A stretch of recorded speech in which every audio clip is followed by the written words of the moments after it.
আজ আমি তৈরি করতে যাচ্ছি চিলি চিকেন আর ম্যাগি। তো এখানে আমি 500 গ্রাম মাংস আছে, আমার চিকেন আছে। তো চিকেনটাকে ভালো করে ধুয়ে পরিষ্কার করে এতে আমি লঙ্কা গুঁড়ো, আদা আর রসুন বাটা দিয়ে আর লবণ দিয়ে ম্যারিনেট করে রেখেছি। 3 চামচ ময়দা দেব। এখানে দেবো 1 চামচ কর্নফ্লাওয়ার, একটা ডিম, 1 চামচ দেবো টমেটো কেচাপ। উপকরণগুলো একসঙ্গে মেখে নেব।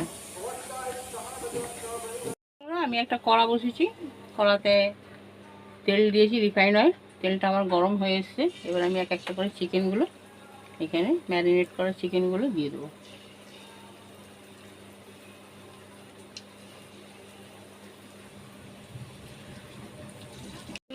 পকোড়াগুলো আমি উলট পালট করে বেশ লালচে করে ভেজে নিয়েছি। এবার আমি এইগুলোকে তুলে নেব আর বাকিগুলো এইরকমভাবে ভেজে নেব। সব কটা চিকেন পকোড়া ভাজা হয়ে গেছে। এবার আমি কড়া বসিয়েছি, এই যে চিকেন ভাজার তেলটা আছে আমি এটা এতে দিয়ে দেবো। রসুন কুচি আর কাঁচা লঙ্কা কুচি আছে, এটা দিয়ে দেবো। এইগুলোকে একটু ভাজা ভাজা করে নেব। রসুনটা আমার এখানে ভাজা ভাজা হয়ে গেছে, ভালো সুগন্ধ বার হয়েছে। এবার আমি এখানে পেঁয়াজ আর ক্যাপসিকাম কেটে রেখেছি, এটা দিয়ে দেবো।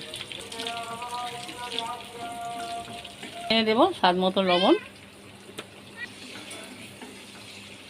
এখানে আমার ক্যাপসিকামটা ভাজা হচ্ছে, ততক্ষণ আমি এখানে একটা সস তৈরি করে নেবো। এখানে আমি 3 চামচ টমেটো কেচাপ দেবো। এখানে দেবো 1 চামচ ভিনিগার। আর সয়াবিন সস আছে, এখানে 1 চামচ সয়াবিন সস দেবো। আমি 1 চামচ গ্রিন চিলি সস। এবার এতে আমি অল্প একটু জল মেশাবো। এখানে আমি একটা সস তৈরি করে নেব। জলটা দিয়ে পেঁয়াজ ভাজা হয়ে গেছে, এখানে আমি সসটা দিয়ে দেবো। এখানে দেবো অল্প একটু চিনি, একসঙ্গে মিক্স করে নেব। এবার চিকেন পকোড়াগুলো দিয়ে দেবো।